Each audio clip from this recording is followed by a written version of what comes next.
بسم اللہ الرحمن الرحیم۔ السلام علیکم پیارے دوستوں، حضرت آدم علیہ السلام سے پہلے دنیا میں کیا تھا؟ یہ وہ سوال ہے جو ہم سب کے ذہن میں آتا ہے کہ کائنات میں انسانوں کے بسنے سے پہلے آخر کیا تھا۔ ایک صحابی نے حضور صلی اللہ علیہ وآلہ وسلم سے سوال کیا کہ اے اللہ کے رسول صلی اللہ علیہ وآلہ وسلم، زمین اور آسمان کو پیدا کرنے سے پہلے ہمارا پروردگار کہاں تھا؟ آپ صلی اللہ علیہ وآلہ وسلم نے فرمایا کہ تب اللہ کے سوا اور کچھ نہیں تھا، پھر اس نے پانی پر اپنا عرش بنایا جیسے یہ اس کائنات کی شروعات تھی۔ پھر اللہ نے قلم کو پیدا کیا اور اس کو حکم دیا کہ لکھ، اور قلم نے اللہ تعالی کے حکم اور اس کے علم سے قیامت تک ہونے والے سب کچھ لوح محفوظ میں لکھ دیا۔ اس کے بعد آسمان اور زمین کی 6 دن میں تخلیق کی گئی، یعنی بنائی گئی۔ یمن سے آئے ہوئے ایک راجدوت نے حضور صلی اللہ علیہ وآلہ وسلم سے کہا کہ ہم آپ سے دین کی سمجھ اور قلم کی شروعات جاننے کے لیے آئے ہیں۔ تو آپ صلی اللہ علیہ وآلہ وسلم نے فرمایا، جس کا مطلب یہ ہے کہ سب سے پہلے صرف اللہ تھا، اس کا عرش پانی پر تھا، پھر اس نے قلم پیدا کیا اور اس قلم نے لوح محفوظ پر قیامت تک ہونے والے تمام واقعات لکھ دیے۔ پھر آسمان اور زمین کو پیدا کیا گیا۔ اس کی جو ترتیب یعنی طریقہ ہمیں روایات سے پتہ چلتی ہے وہ کچھ یوں ہے کہ اللہ تعالی نے ہفتے کے دن مٹی یعنی زمین کو پیدا کیا۔ جب اللہ نے زمین بنائی تو وہ کانپنے لگی۔ پھر اللہ نے اتوار کو اس میں پہاڑ بنایا زمین کو سہارا دینے کے لیے، ایسے جیسے اس میں کیل ٹھوک دیے، اس سے زمین ٹھہر گئی۔ پیر کے دن اس میں درخت اگائے یعنی پیڑ پودے اگائے۔ منگل کے دن تکلیف، مصیبتیں، جراثیم یعنی کیٹانو اور بیماریاں بنائی۔ بدھ کے دن نور کو پیدا فرمایا۔ جمعرات کو زمین میں چوپائے یعنی 4 پیروں والے جانور بنائے اور انہیں زمین پر پھیلا دیا۔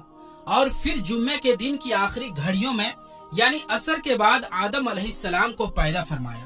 جیسے اللہ تبارک و تعالی نے انسان کی پیدائش سے پہلے اس کی سکھ سویدھاؤں کے لیے زمین اور اس پر ضروریات کی تمام چیزیں پیدا فرما دی تھی، یعنی مخلوق کی شروعات میں آخری نمبر پر انسان کو پیدا کیا گیا، اور نسل انسانی میں سب سے پہلی تخلیق حضرت آدم علیہ السلام کی تھی۔ وہ تمام انسانوں کے باپ ہیں۔ انسانوں کی پیدائش سے پہلے فرشتوں اور جنوں کی تخلیق بھی ہو چکی تھی۔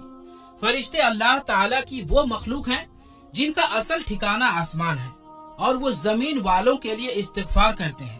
فرشتوں کو نور سے پیدا کیا گیا، جبکہ جنوں کی پیدائش آگ سے کی گئی، اور انسانوں کی تخلیق مٹی سے ہوئی۔ ابلیس جو کہ شیطان تھا وہ بھی فرشتوں میں سے نہیں بلکہ جنوں میں سے تھا، اور اس کی تخلیق بھی آگ سے کی گئی۔ کچھ روایات سے پتہ چلتا ہے کہ آدم علیہ السلام سے 2000 سال پہلے جنات پیدا کیے گئے، اور جب وہ فتنہ فساد میں حد سے آگے بڑھ گئے تو اللہ تعالیٰ نے ان کی طرف فرشتوں کا ایک لشکر بھیجا۔ ان میں خوب لڑائیاں جھگڑے ہوئے، اور اس میں فرشتوں نے جنوں کو تہس نہس کر دیا، اور وہ سمندروں کے جزیروں میں پناہ لینے پر مجبور ہو گئے، اور آج تک ان کے رہنے کی جگہ یہی جزیرے ہیں۔ ابلیس یعنی شیطان جو کہ جنات کے سردار ہے، اس کا ایک تخت ہے، اور وہ تخت پانی پر ہے۔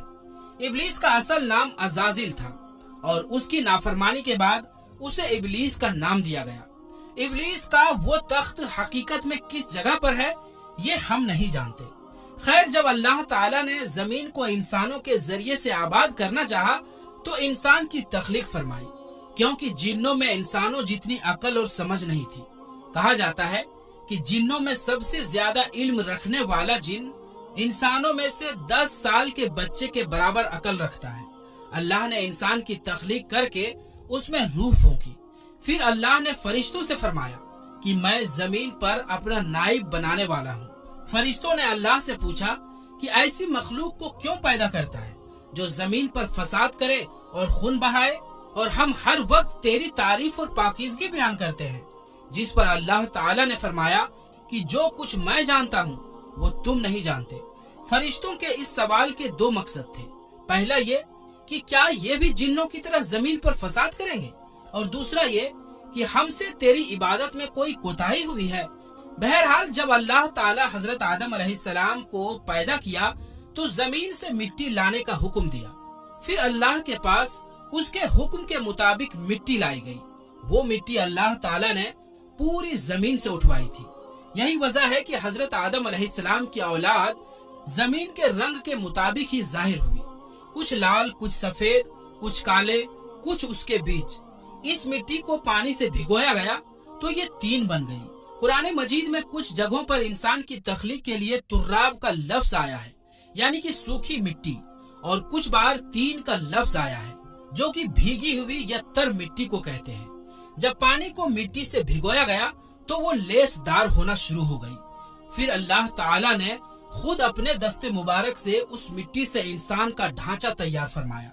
अल्लाह ताला ने इंसान की तख्लीक फरिश्तों के सुपुर्द नहीं की, बल्कि इंसान को खुद एक मूर्ति की सूरत में ढाला। उसके बाद एक खास वक्त तक उसको छोड़े रखा, यहाँ तक कि वो गीली मिट्टी सूख गई और उसका रंग काला हो गया और उसमें से बदबू आने लगी। फिर वो सूख करके खनखनाती मिट्टी बन गई और आखिर में आग पर पकी हुई मिट्टी की सूरत इख्तियार कर ली, यानी आग में पकी हुई मिट्टी जैसी बन गई, जिसे कुरान पाक में फख्खार कहा गया है। इस मिट्टी के लिए और भी कुछ अल्फाज कुरान मजीद में मिलते हैं, जैसे हुमायून यानी काली मिट्टी, मसनून यानी बदबूदार मिट्टी, सलसाल यानी खनखना कर बोलने वाली मिट्टी। तख्लीक आदम अल्लाह का एक करिश्मा है। इंसानों को एक बेहतरीन शक्ल अता की गई। उस वक्त इंसान का कद बहुत लंबा था और उनके बाद आने वाले लोगों के कद घटते चले गए। इंसानों में सबसे लंबा कद हजरत आदम अलैहिस्सलाम का था। एक रिवायात में हजरत आदम अलैहिस्सलाम का कद 60 हाथ बयान किया गया है। बहरहाल जब अल्लाह ताला ने इंसान का ढांचा बनाकर उसे सूखने के लिए एक खास वक्त तक छोड़े रखा तो इब्लीस यानी शैतान उसके इर्द गिर्द चक्कर काटने लगा। वो इस ढांचे को बजाकर देखते तो उसमें से ऐसी आवाजें आती जैसे खाली मिट्टी के मटके से आती है, और उसने देखा कि ये ढांचा पेट वाला है, तो वो समझ गया कि ये मखलूक अपने आप पर काबू नहीं रख पाएगी। हजरत आदम अलैहिस्सलाम में रूह डालने से पहले फरिश्तों का गुजर उस ढांचे के पास से हुआ तो वो घबरा गए, और इब्लीस भी ढांचे के आसपास से गुजरता तो ठोकर मार कर कहता कि तुझे किसी खास मकसद के लिए पैदा किया गया है। ये कहकर वो उसके मुंह के रास्ते उसमें दाखिल हो जाता और कमर के रास्ते बाहर आ जाता, और फिर उसने फरिश्तों से कहा कि इससे घबराने की कोई जरूरत नहीं है। अगर मुझे इस पर हावी किया गया तो मैं इसे खतरे में डाल दूंगा, और अगर इसे मुझ पर हावी किया गया तो मैं यकीनन इसकी नाफरमानी करूंगा। यानी अभी हजरत आदम अलैहिस्सलाम में अल्लाह ताला ने रूह फूंकी भी नहीं थी, तब से इब्लीस की इंसान से अदावत और दुश्मनी साफ तौर पर दिख रहा था। फिर अल्लाह ताला ने हजरत आदम अलैहिस्सलाम में अपनी रूह फूंकी। जैसे ही रूह उस बनाए हुए ढांचे में सर की तरफ से डाली गई तो हजरत आदम अलैहिस्सलाम को छींक आ गई। हजरत आदम अलैहिस्सलाम से कहा कि अल्हम्दुलिल्लाह कहिए। उन्होंने कह दिया। अल्लाह ताला की इस तारीफ के जवाब में अल्लाह ताला ने फरमाया कि तुझ पर तेरा रब रहम फरमाए। जब रूह उनकी आंखों में दाखिल हुई और उनकी आंखों ने जन्नत के फलों को देखा तो गौर व फिक्र करने लगे। फिर रूह पेट में दाखिल हुई तो खाने की जरूरत महसूस हुई, यानी रूह अभी टांगों तक नहीं पहुंची थी और खाने की ख्वाहिश महसूस होने लगी। जब हजरत आदम अलैहिस्सलाम में रूह फूंक दी गई तो अल्लाह ताला ने उनकी पुश्त यानी पीठ मुबारक पर हाथ फेरा, जिससे कयामत तक आने वाले तमाम इंसान बाहर आ गए। हजरत आदम अलैहिस्सलाम की तमाम औलाद उनके सामने जाहिर हो गई। ये बात कुरान और अहादीस से भी साबित है। फिर अल्लाह ने औलाद आदम से उन्हीं के बारे में इकरार लिया कि क्या मैं तुम्हारा रब नहीं? तो वो तमाम इंसानों ने जवाब दिया कि हम इकरार करते हैं कि तू ही हमारा रब है। अल्लाह ताला ने हजरत आदम अलैहिस्सलाम में अपनी रूह फूंक कर फरिश्तों और जिन्नों से इंसान को सजदा करने का हुक्म दिया। इब्लीस के अलावा सब ने हजरत आदम अलैहिस्सलाम को सजदा किया। अल्लाह ताला ने इब्लीस से पूछा कि तुझे किस चीज ने सजदे से रोक दिया? तो उसने जवाब दिया कि तूने मुझे आग से पैदा किया है और इसे मिट्टी से, जबकि मैं इससे बेहतर हूँ। अल्लाह ताला ने उसकी घमंड पर उसे सजा देते हुए फरमाया, इस जन्नत से उतर जा, तुझे कोई हक नहीं कि तू जन्नत में रहकर तकब्बुर करे। इब्लीस ने जवाब में कहा, मुझे कयामत तक मोहलत दीजिए, यानी कि इतनी लंबी उम्र दे दीजिए कि कयामत तक मुझे मौत ना आए, जबकि तमाम इंसानों को दोबारा जिंदा किया जाएगा। अल्लाह ताला ने फरमाया कि तुझे एक फिक्स टाइम तक मोहलत दे दी गई। फिर इब्लीस ने कहा कि मैं कसम खाता हूँ कि मैं इंसानों की गुमराही के लिए तेरे सीधे रास्ते पर बैठ जाऊंगा।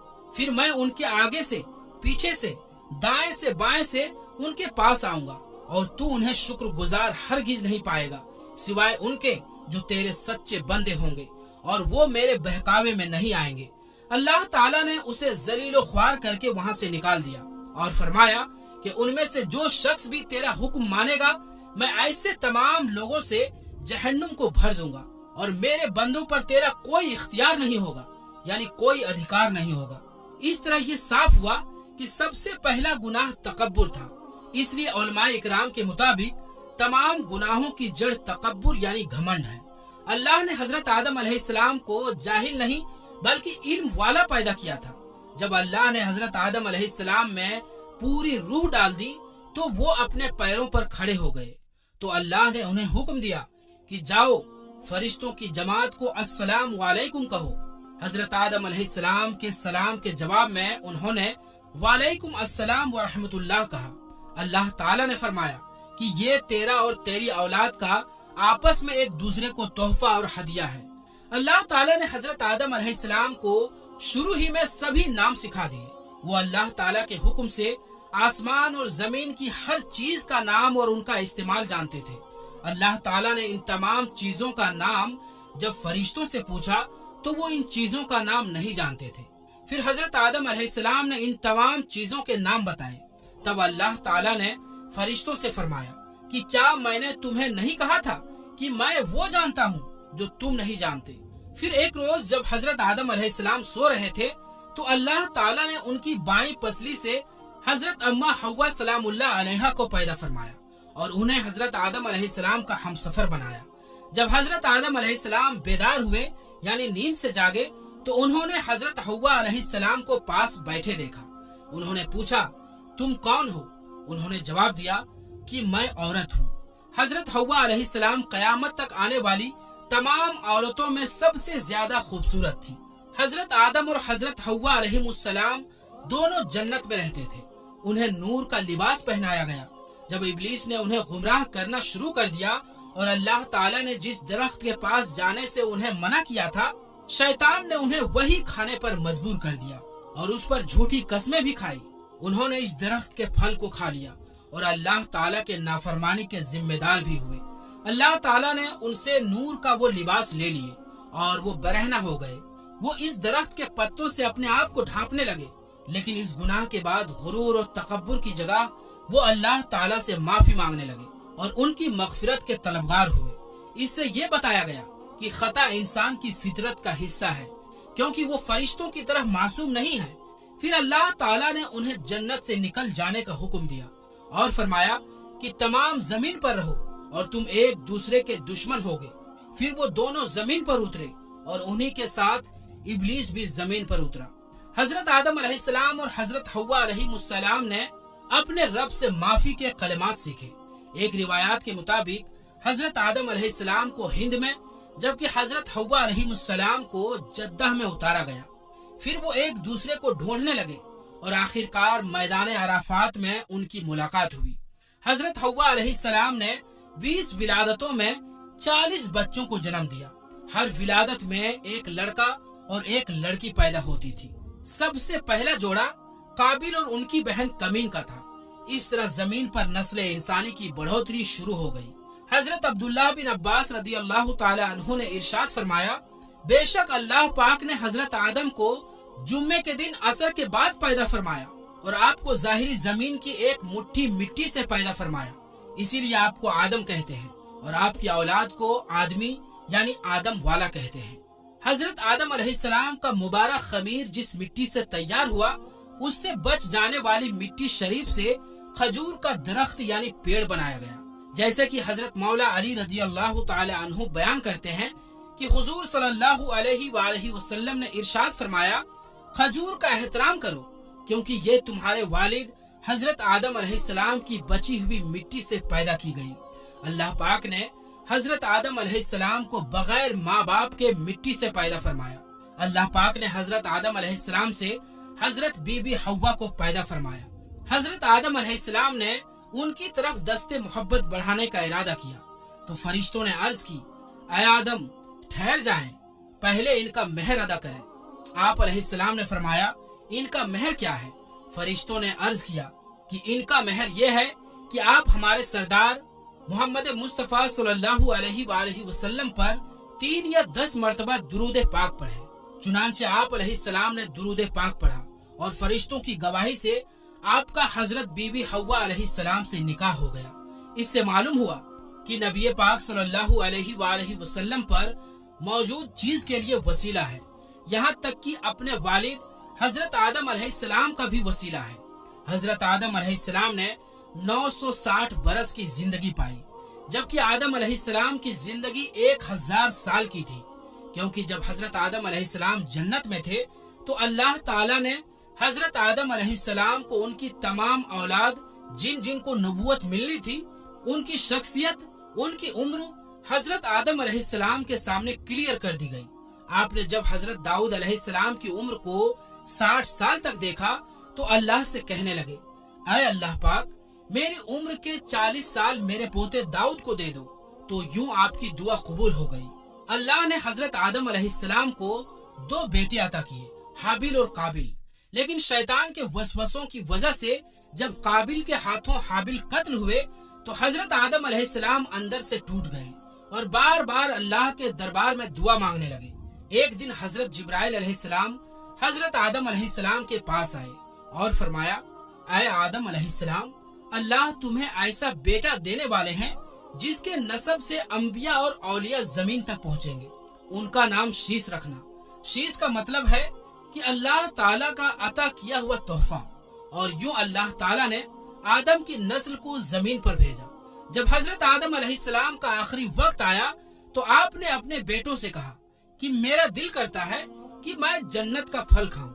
आपके बेटे जमीन पर जन्नत के फल ढूंढने लगे। अचानक से उनको फरिश्ते मिले और कहने लगे, ऐ बनी आदम, कहाँ जा रहे हो? उन्होंने कहा, हम अपने बाबा के लिए जन्नत का फल ढूंढने जा रहे हैं। उन फरिश्तों ने कहा, जाओ, तुम्हारे बाबा चंद दिनों के मेहमान हैं। तमाम बेटे दौड़ते हुए आपके पास पहुँचे। आप बिस्तरे बीमारी पर अल्लाह का जिक्र फरमा रहे थे। बस इतने में मौत का फरिश्ता आन पहुंचा। जैसे ही हजरत हव्वा अलैहिस्सलाम ने मौत का फरिश्ता देखा तो हजरत आदम से लिपट गई। हजरत आदम अलैहिस्सलाम ने फरमाया, ऐ हव्वा, मुझसे दूर हट जाएं। एक मर्तबा पहले भी आपकी वजह से जन्नत से निकाला गया हूँ। आज अल्लाह और उनके फरिश्तों के बीच आड़ ना बनो। फिर आप उन फरिश्तों से कहने लगे, ऐ फरिश्ताए मौत, क्या भूल तो नहीं हो गई? मैंने अल्लाह से सुना था कि मेरी उम्र 1000 साल की है। अभी तो मुझे 960 बरस हुए हैं। मलकुल मौत ने कहा, ऐ अल्लाह के नबी, आपने खुद ही फरमाया था कि आपकी उम्र के 40 साल आपके पोते हजरत दाऊद अलैहिस्सलाम को दे दिए जाएं। बस हजरत आदम अलैहिस्सलाम की रूह कब्ज कर ली गई। आपको गुस्ल फरिश्तों ने दिया और जन्नत की खुशबू आपकी जिस्म मुबारक पर लगाई गई।